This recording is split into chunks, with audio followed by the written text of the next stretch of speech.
que nos últimos 10 anos?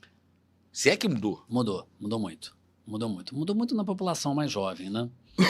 Eu acho que a pandemia trouxe um dano que a gente ainda não tem como mensurar, academicamente falando. Eu vejo hoje uma juventude muito alienada, de um modo geral, muito alienada. Uma juventude que não lê, você está falando de livros, não lê, não sabe o país em que vive para poder ter um juízo crítico. Eu digo para os meus alunos, todo primeiro dia de aula, você não gosta de política? Não adianta, eu vou falar de política todos os dias. E eu vou dizer por quê. Porque direito criminal é a coisa mais política que tem no direito. Porque quem define o que são os crimes é o legislador. É o legislador que escolhe quais condutas ele vai entender como criminosas e quais ele não vai entender. Isso é uma escolha política. Quem estabelece quais são as penas para cada crime é o legislador. Isso é uma escolha política. Quem estabelece como o processo vai se desenvolver é o legislador. Quem estabelece como as penas vão ser cumpridas é a lei. Tudo isso é processo legislativo, é política. Se você acha que o legislador chegou lá por conta própria, não chegou, alguém votou nele. A população se manifestou e... Exatamente. Só que os alunos hoje em dia, eu vejo muito isso, e se informam por rede social. Eu não sei, eu não sou psicanalista, né, mas eu tenho uma impressão muito clara que existe hoje uma dificuldade de reter atenção, inclusive. De parar 2 horas numa aula e efetivamente... E eu gosto muito dos meus alunos são diferentes dos demais. Mas, de um modo geral, de parar e se concentrar. Parece que é tudo tão mastigado, tão nessas redes sociais, que eu acho que há um déficit muito significativo. As redes sociais, elas têm esse lado ruim, e eu tenho no meu canal, eu denuncio isso. Eu aqui com a Eliane, com a Vera, com o Sérgio Nick, o Sérgio Nick lá da... Conheço também. Teve aqui o Sérgio Nick. Ficamos 2 horas e meia aqui conversando. De que existem, não sei se no direito, mas formação psicanalística, vendem formação psicanalística assim a rodo na internet. Direito, o tempo inteiro. Sim, mas o que eu quero dizer é que... E as sociedades, a brasileira, Rio de Janeiro, o círculo psicanalítico, formação freudiana, escola lacaniana, se eu não falar tem um analista, o Zé Nazar, ele sempre me corrige, não, é escola, eu confundo escola lacaniana com escola psicanalítica. E elas, às vezes, não se manifestam, elas não têm uma entrada assim, forte nas redes. Agora está começando a brasileira, a Rio de Janeiro, tem uma outra lacaniana também, boa também, que também tá. Então, eles vendem cursos de formação, assim, 6 meses. E eu vou lá no canal, chamo o pessoal para falar, para denunciar isso. Ó, não faça isso, aqui a gente faz isso. Agora, tem um outro lado da rede social que eu, particularmente, tanto que eu tenho um canal, eu acho útil o uso que você faz da ferramenta.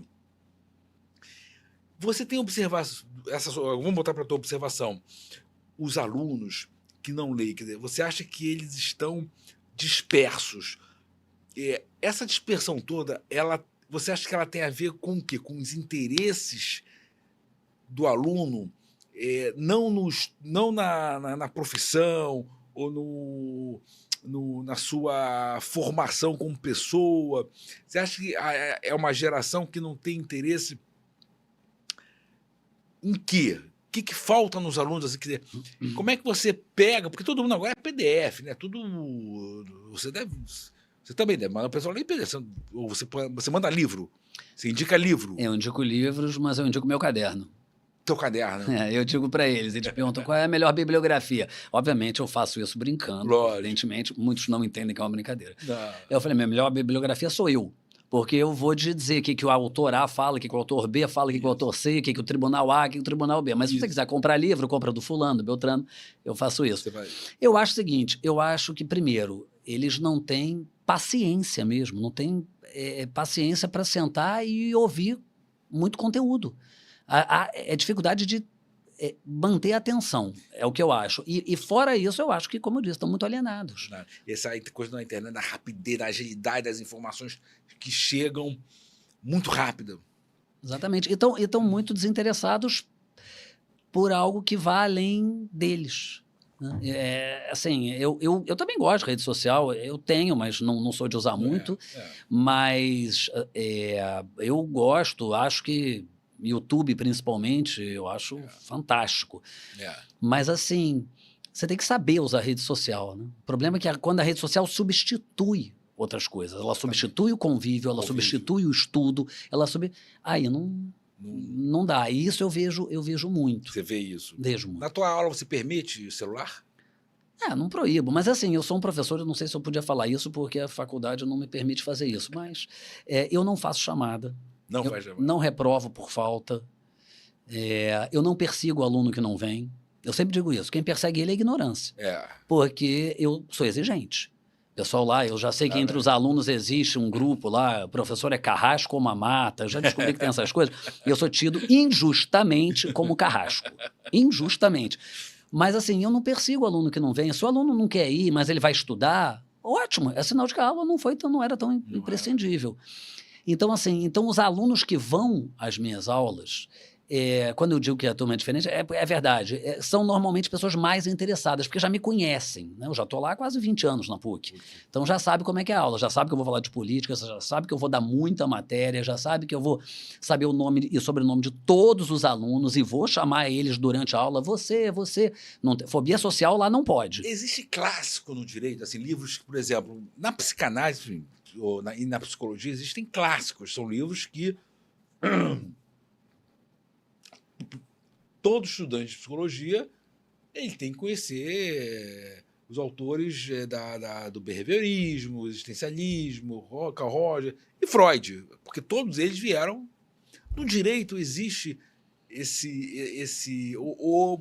Tem, ou não? Mas Clássico, assim. Tem, mas como o direito, principalmente o direito penal, ele é muito dinâmico, ele é muito moldado pela interpretação, inclusive, que a jurisprudência dá à lei, a gente, assim, claro que tem, né, os autores clássicos, mas assim, é muito importante hoje em dia o aluno estar sabendo fazer pesquisa de jurisprudência. Pesquisa de jurisprudência. Porque assim, não vai adiantar. Eu fui entender isso, André,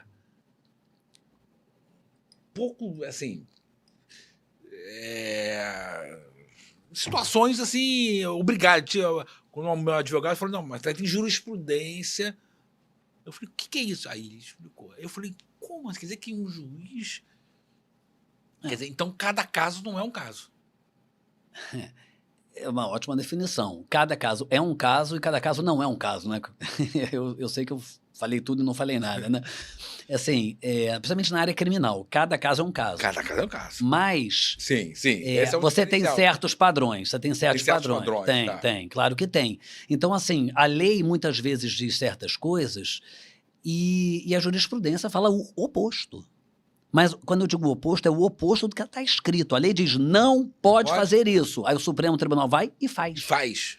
E dá uma interpretação, criam lá um argumento tal. Ou então, o Supremo Tribunal faz muito isso. Ele decide num determinado sentido. Aí passa-se 3, 4, 5 anos e, na mesma questão, muda a composição do Supremo, muda o entendimento. Então, quer dizer, os livros, na prática, não conseguem acompanhar. Não conseguem acompanhar isso. Essa que é a grande verdade. Isso em todos os tribunais, em todos os... Aí vamos ampliar para o mundo, né? É assim que funciona em outros países? Não. Independente de... Não. A insegurança jurídica no Brasil, é algo... É algo que fora da curva. Claro que assim, eu não conheço o judiciário né, todo mundo, mas do que a gente tem conhecimento, você tem uma segurança jurídica maior. Ou seja, estamos... Juan é de casa. Eles não gostam de aparecer. Eu chamo de gosto. O Juan é de casa. Ele hoje vai comer um chocolate. Aqui um pessoal, é impressionante como você o ambiente aqui, ele é assim... Acolhedor. Acolhedor para cima, né? Pessoal...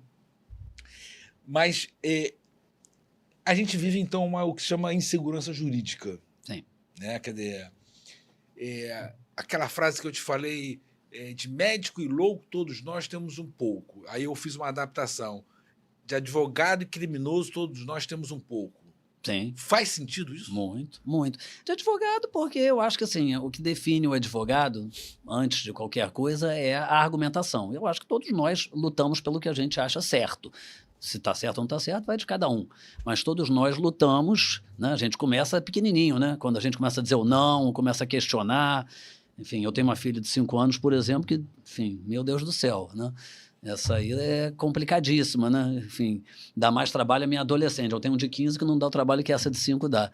Enfim, e acho também que de criminoso todos temos, porque, na verdade, quando a gente fala em crime, a gente fala em transgressão. Transgressão. Tá, entendeu? Bom, então, transgredir, todos nós transgredimos. Eu acho que, inclusive, a transgressão ela é, em muitos momentos, saudável. Então, acho que sim. Você sabe que eu adoro psicologia social de rua. Eu acho que a rua, o trânsito e o futebol são grandes ambientes para o estudo do sociólogo. Eu estava lendo agora um autor chamado José Ortega Gasset. Não sei se você conhece. Não. É um espanhol, um cara... E eu fui encontrar no estudo dele, ele estava falando sobre o cumprimento. Olha só. Em termos sociais, a importância... Então, ele descreve a origem do cumprimento. Por que nós estendemos a mão? Qual o significado disso? Que no fundo não tem importância nenhuma. Tanto que na Inglaterra, segundo eles foram não evoluindo, que você não estende a mão. Olha lá como vai. Então, certas coisas... no Japão dizem que é diferente. Isso, ele fala do Japão. Então, ele começa a mostrar a questão da cultura, da sociedade, como que a gente vai formando. Então, no Rio de Janeiro, impera a transgressão diariamente. Eu não estou dizendo que eu sou um motorista, um pedestre 100%, mas é algo assim impressionante. E eu queria te perguntar o seguinte, quando é que alguém tem que procurar um advogado criminalista? Eu estou perguntando isso porque a gente vê acidentes na rua, a gente vê situações de atropelamento, agressões, ou outras situações de cibernética. Acho que eu falei duas coisas totalmente diferentes, né? Mas tudo bem. Quando que quando é que você acha que procure um advogado criminalista? Bom, eu acho que quando você tiver alguma necessidade de ir a uma delegacia de polícia ou receber alguma intimação. A gente sempre diz, se você for vítima, não vá a uma delegacia sem um advogado.